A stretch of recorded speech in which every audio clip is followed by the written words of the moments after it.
Je n'embaucherai plus en France et je n'embaucherai en tout cas sûrement plus jamais personne en France avec un contrat de travail, avec un CDI pour 4 raisons majeures. 1. L'optimisation fiscale. 2. Le coût du travail. 3. La performance. Et 4. Par rapport à mon histoire. J'ai créé 6 business qui ont généré plus de 6 chiffres en moins de 6 mois dans 6 domaines totalement différents sans jamais avoir été salarié, sans jamais avoir eu de salarié. Je vais t'expliquer tout ça. Cette vidéo, elle fait écho à un post LinkedIn qui avait été soit pas mal publicité, soit pas mal critiqué. En tout cas, comme tu le vois, il y a eu beaucoup d'interactions. 1600 likes, plus de 469 commentaires, 86 republications et plus de 250 000 impressions. Et le but de cette vidéo, c'est d'approfondir un petit peu, en tout cas ma pensée, parce que c'est toujours facile de juger, soit de publicité, soit de critiquer d'ailleurs une idée sur un seul post, sur une seule écriture de quelques lignes. Donc on va voir ensemble pourquoi en tout cas moi j'ai pas prévu et que je n'embaucherai sûrement, et je dis sûrement parce qu'il y a que les cons qui changent pas d'avis. Donc si un jour j'ai un ou une salariée ou plusieurs, je serai le premier à refaire une vidéo. Mais en tout cas, c'est pas prévu et je vais t'expliquer pourquoi. N'embaucher une personne en contrat de travail pour mon business. Première partie,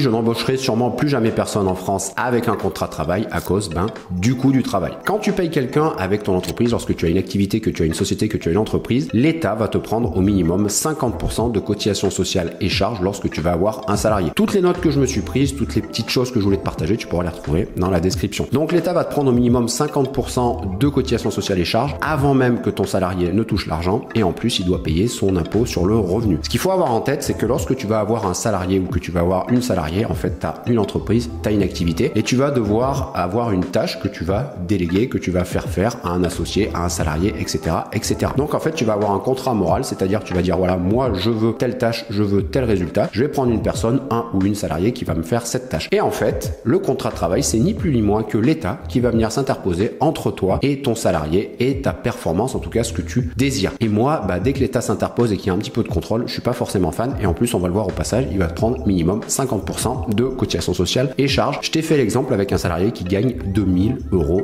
net par mois. Lorsqu'un salarié gagne 2000 € net par mois, les charges patronales sont de 54% du salaire net, soit 1080 €. Les charges salariales représentent 28% du salaire net, soit 560 €. Et donc quand ton salarié touche 2000 €, en fait, toi, ça t'a coûté avec ta structure, avec ta société, avec ton activité, 3640 €. Mais attention, c'est pas fini. Il va ensuite lui payer de l'impôt sur le revenu. Alors je t'ai pris l'exemple de quelqu'un, une personne, un homme, une femme qui est célibataire, résident fiscal français et sans enfant. Il va payer 1280 € d'impôt sur le revenu par an, ce qui fait que tous les mois il va lui rester 1872 €. Alors ça c'est un petit peu hors business, hors activité, mais cette personne, si elle est résidente fiscale française, qu'elle vient en France, elle va consommer. Et je t'ai fait une TVA moyenne à 10% sur sa consommation et donc il va lui rester 1685 €. Donc quand toi, avec ton entreprise, avec ton activité, tu donnes 3640 € ou quand moi je donne 3640 € pour avoir un salarié, et mon ou ma salarié, il va lui rester 1685 € de pouvoir d'achat net, soit moins de la moitié. Donc c'est pour ça, à cause du coût du travail, que j'ai pas prévu aussi d'embaucher quelqu'un en tant que CDI, en tant que CDD ou en tout cas avec un contrat de travail parce qu'il va lui rester moins de la moitié et aussi parce que l'État va s'interposer entre nous deux, entre moi ce que je vais vouloir et entre lui ce que va pouvoir me délivrer. Et on va voir parce que c'est bien beau, on pourrait dire de critiquer ça, mais qu'est-ce qu'on peut faire, qu'est-ce qu'on peut proposer. Deuxième partie, je n'embaucherai à mon avis plus jamais de personnes en France avec un contrat de travail, avec un CDI à cause de la performance. Lorsqu'on a son activité, lorsqu'on a son business, lorsqu'on a une entreprise, il faut forcément de la performance, du chiffre d'affaires et surtout du bénéfice de la marge, sinon l'entreprise elle crève. Je préfère bosser avec un freelance. Pourquoi? Il est autonome, ça pousse à la responsabilisation. Si par exemple j'ai une tâche, que je veux un résultat et que je paye un freelance, alors un salarié peut aussi être responsable. Mais le fait qu'il soit complètement autonome, on va le voir, ça va pousser à la responsabilisation et on va voir que moi je considère vraiment les personnes avec qui je travaille comme des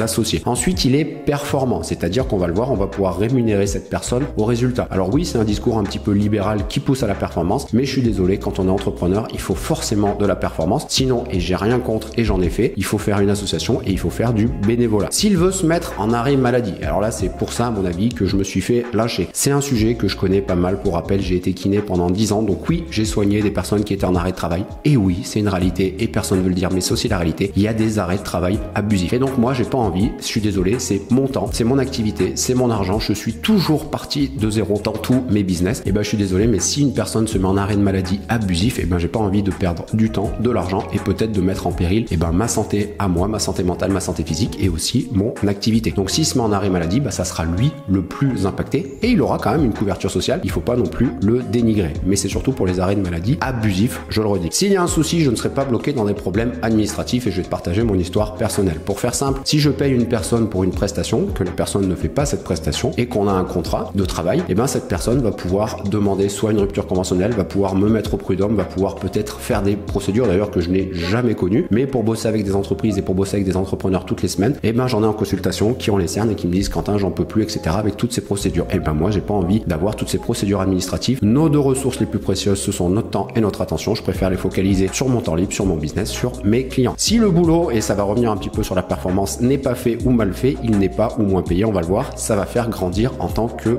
personne. J'ai fait pas mal de business et j'en ai quelques-uns où j'étais quasiment un solopreneur. C'est-à-dire un solopreneur, j'étais tout seul ou avec une petite équipe. Le gros avantage, c'est que ça fait grandir en tant que personne, ça pousse à la responsabilisation. Pour faire simple, si le business marche pas quand on est tout seul, c'est de notre faute. Et si le business marche très bien quand on est tout seul, c'est de notre faute aussi. Donc c'est aussi pour ça que je préfère travailler avec des indépendants. Le salaire n'est plus un plafond de verre, on va le voir, ces revenus n'ont pas de limite. C'est-à-dire que si moi je décide ou que tu décides de travailler avec moi, mais si moi je décide de travailler avec toi parce que je te donne une tâche, que je veux un résultat, moi personnellement j'en ai rien à foutre que tu fasses sous-traiter la tâche, j'en ai rien à faire que tu aies un modèle d'agence avec plusieurs freelances que tu sous-traites, j'en ai rien à faire non plus que tu fasses faire ça avec l'intelligence artificielle, etc. Je paye pour un résultat et je paye pas, on va le voir, pour un temps de travail. C'est-à-dire si tu arrives à me sous-traiter la tâche et tu arrives à la faire faire avec une intelligence artificielle, je ne te paye pas autant, je ne te paye pas la durée, je te paye au résultat. Donc le gros avantage, c'est que si toi tu arrives à avoir 4, 5, 10 freelance, si tu arrives à tout déléguer avec une intelligence artificielle, et ben tu n'as plus de plafond de verre du salaire. Ce qui fait que si tu travailles plus, tu gagnes plus d'argent. Si tu travailles mieux ou plus intelligemment,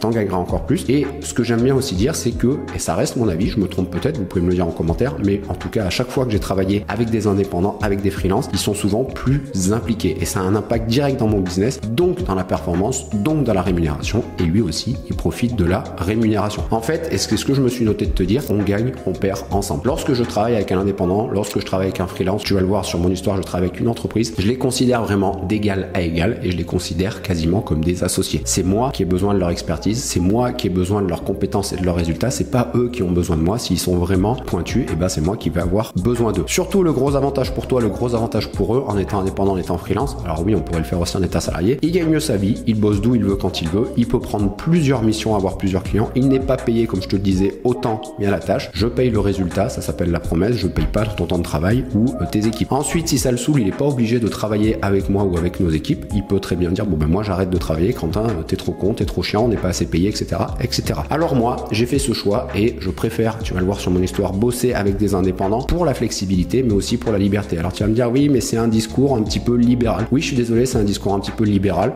Je suis plutôt avec parfois des idées politiques de gauche, mais en tout cas sur l'aspect business, oui j'ai une vision un petit peu libérale et plus j'avance dans le temps, plus j'ai une vision libérale. Je suis désolé mais pour moi une personne qui travaille mieux ou qui travaille plus qu'une personne qui ne travaille pas doit gagner plus d'argent. Et je préfère lui donner plus d'argent à lui qu'aux génies qui ont transformé Pôle emploi en France Travail. Et ce que je voulais aussi te partager, c'est qu'il n'y a pas, on va le voir, de meilleur modèle qu'un autre. Freelance, agence, salarié, fonctionnaire, etc.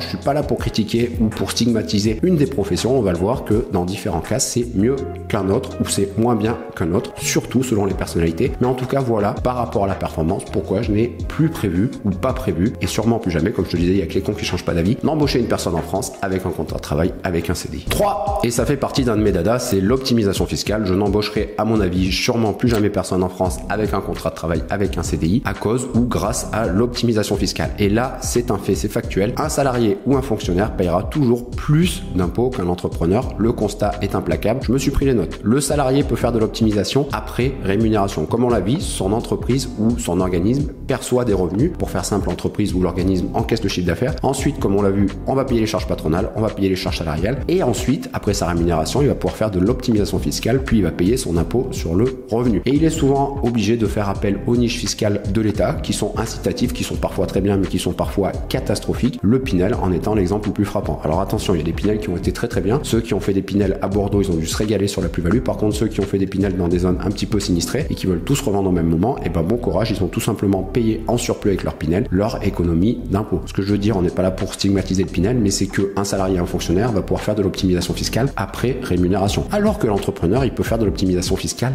avant rémunération. Ton entreprise, ton activité, si tu es freelance toi-même, tu reçois de l'argent, tu peux décider de l'implantation du de ton activité, tu peux choisir le type de structure le plus adapté à tes objectifs. Est-ce que c'est mieux d'avoir des dividendes? Est-ce que c'est mieux d'avoir de la rémunération de gérance? Est-ce que c'est mieux d'avoir une société capitalistique, etc., etc. Tu vas pouvoir déterminer l'objet social le plus optimisé pour ton activité, pour ton entreprise. Bien évidemment, tu pourras aussi le changer ultérieurement. Et derrière, nous, on va pouvoir optimiser optimiser tes cotisations sociales, ton impôt sur les sociétés, ton salaire, ta rémunération de gérance, ton versement de dividendes. Tu peux également gérer ton capital, avoir des frais, charges, amortissements, des investissements et tu peux réinvestir ou réinvestir le fruit de ton travail. Et donc c'est pour ça que ensuite, après avoir optimisé tout ça, donc on l'a vu, tu vas pouvoir avoir ta rémunération et donc ensuite tu pourras aussi faire de l'optimisation fiscale. Ce que je veux te faire comprendre, c'est qu'en étant entrepreneur, tu peux faire de l'optimisation fiscale avant ta rémunération et tu pourras aussi avoir l'optimisation fiscale après rémunération, la même que les fonctionnaires, la même que les salariés, la même que les personnes qui ont un contrat de travail. C'est pour ça que j'aime bien dire que entreprendre, c'est avoir le choix et c'est pour ça que j'adore faire de l'optimisation fiscale des pros et notre but c'est de payer 2 fois moins d'impôts. Ce que je voulais te dire tout à l'heure, c'est que freelance, entrepreneur, indépendant, salarié, il n'y a aucun statut qui est mieux qu'un autre. Et je vais te donner l'exemple de mon papa qui était à la retraite maintenant, mais qui était prof agrégé d'EPS. C'est une personne, mon père, qui gagnait 3600 € net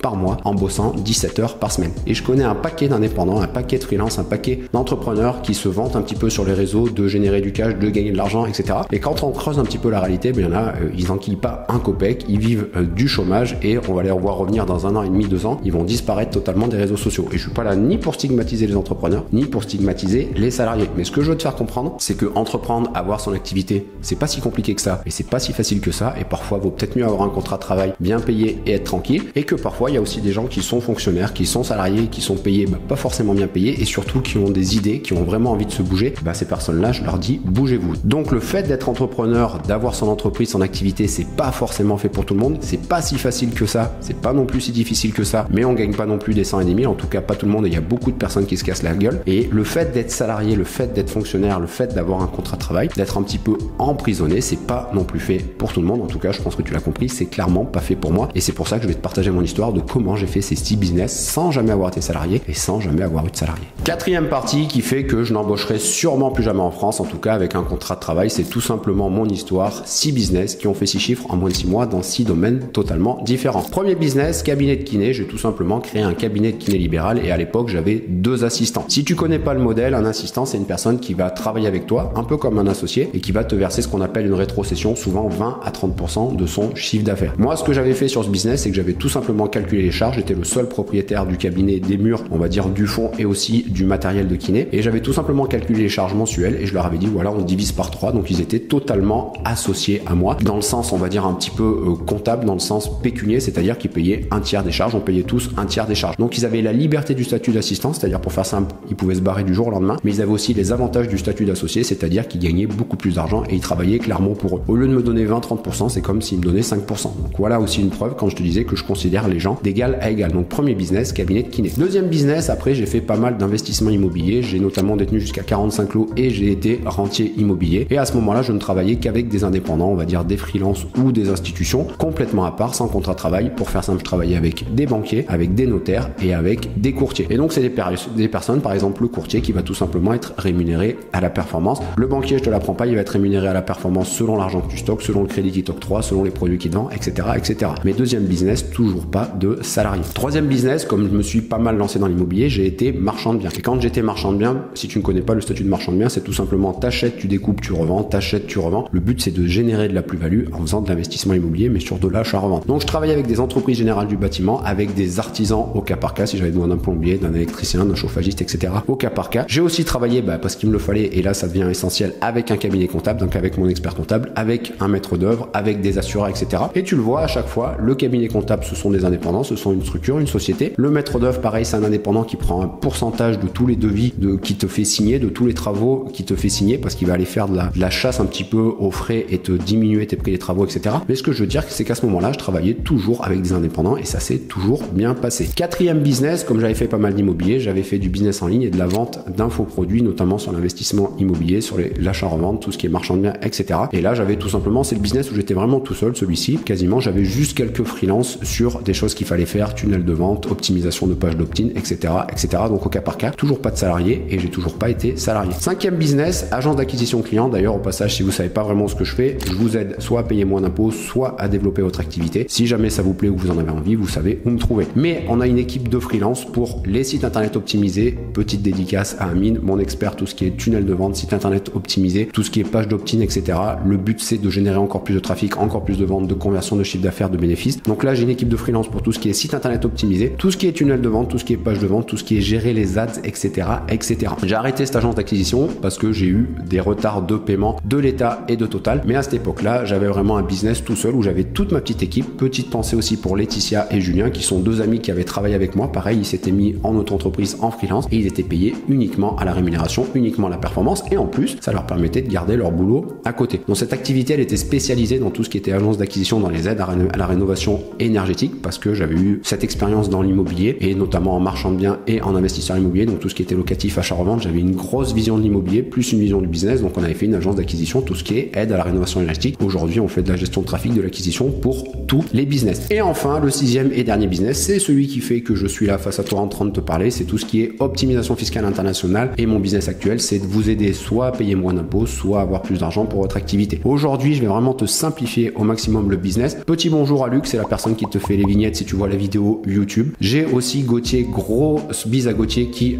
quand je te disais que c'est synonyme de performance, c'est synonyme de liberté, Gauthier qui va te faire un super montage encore de cette vidéo, j'en suis sûr. Et bien Gauthier, qu'est-ce qu'il a fait? Il est parti en Australie. Comme je te le disais, les heures de travail qu'il fait, je m'en fous. Là où il est, je m'en fous. Moi, je le paye pour avoir une belle vidéo. Et d'ailleurs, c'est ce qu'il nous fait. Donc, mettez-lui un petit like, ça lui fera plaisir, je pense. Ensuite, pour tout ce qui est optimisation fiscale internationale pour nos clients, et ben on a 8 personnes avec qui je collabore, je sous-traite pour tout ce qui est secrétariat, comptabilité, bureau, etc., etc. Donc, tu vois, sur toute mon histoire, j'ai jamais été salarié et je n'ai jamais eu de salarié. Et je vais te donner une petite anecdote qui me fait penser que l'entrepreneuriat, comme je te disais, c'est pas fait pour tout le monde, et le fait d'être salarié ou d'être fonctionnaire, c'est pas pour tout le monde. Reminder, petit rappel en arrière, je t'avais dit, j'avais une agence d'acquisition client pour tout ce qui était aide à la rénovation énergétique. On avait énormément de dossiers à traiter et on avait des petites tâches administratives. Pour faire simple, on rentrait des dossiers et ensuite on les envoyait pour qu'ils soient traités, et il fallait tout simplement rentrer un petit peu de données, rentrer un petit peu de la data. Cette tâche administrative, j'avais aucune plus-value dessus. Donc moi, j'avais une meilleure plus-value sur tout ce qui était gestion du business, gestion du trafic, générer des leads et les convertir. Et donc je me suis dit, je vais prendre quelqu'un pour cette tâche administrative. J'ai donc tout simplement par connaissance trouvé une personne. Je lui ai dit, voilà, écoute, je te paye 2000 € par mois. Donc elle s'est mise en auto-entreprise. Je lui ai dit, je te paye 2000 € par mois. Et le travail, il y avait à peu près 1 heure de travail par jour. Je lui ai dit, tu fais les horaires que tu veux, tu travailles d'où tu veux, quand tu veux. La seule tâche que je te demande, c'est nous, on va te donner les dossiers et il faut qu'ils soient rentrés dans les 24-48 heures après. Et enfin, cette personne, au fur et à mesure, je me suis rendu compte qu'au bout de 2 semaines, 3 semaines, etc., elle travaillait plus du tout. Donc ce que j'ai fait, c'est que moi, les jeudis matins, en 2-3 heures, je rentrais tous ces dossiers de la semaine. Et en fait, je l'ai mis face à ses responsabilités et je lui ai dit, voilà, écoute, voilà le travail, tu l'as pas fait, etc., etc. Et cette personne, elle a eu l'honnêteté de me dire, écoute, Quentin, moi, en fait, j'y arrive pas. Il me faut un cadre. Il faut que j'attaque à 9h. Il faut que je finisse à midi. Il faut que je reprenne à 14h et que je finisse à 17h. Il me faut un bureau, etc. pour travailler. J'y arrive pas. Et c'est là, et c'est pour ça, depuis ce jour-là, que j'ai eu cette réflexion. Je me suis dit, ok, j'embaucherai sûrement plus jamais personne en France avec un contrat de travail, avec un CDI. Imagine si cette personne avait voulu me mettre au prud'homme parce que je pouvais pas forcément la virer ou la licencier parce que mon activité tournait plein pot, et elle aurait pu, par exemple, dire, mais attendez, moi, j'ai été viré alors que j'ai fait mon travail. Ça aurait été sa parole contre la mienne. Ça aurait pris des mois, voire même des années au prud'homme ou en tout cas au tribunal. Ça, comme je te disais, c'est des choses que je connais pas forcément. Elle aurait aussi pu, pourquoi pas, alors tiens à dire oui, tu vois le mal partout, mais c'est aussi une réalité parce que j'ai des entrepreneurs toutes les semaines, se mettre sur un arrêt de travail, un arrêt maladie un petit peu abusif et venir me casser les pour être poli, etc.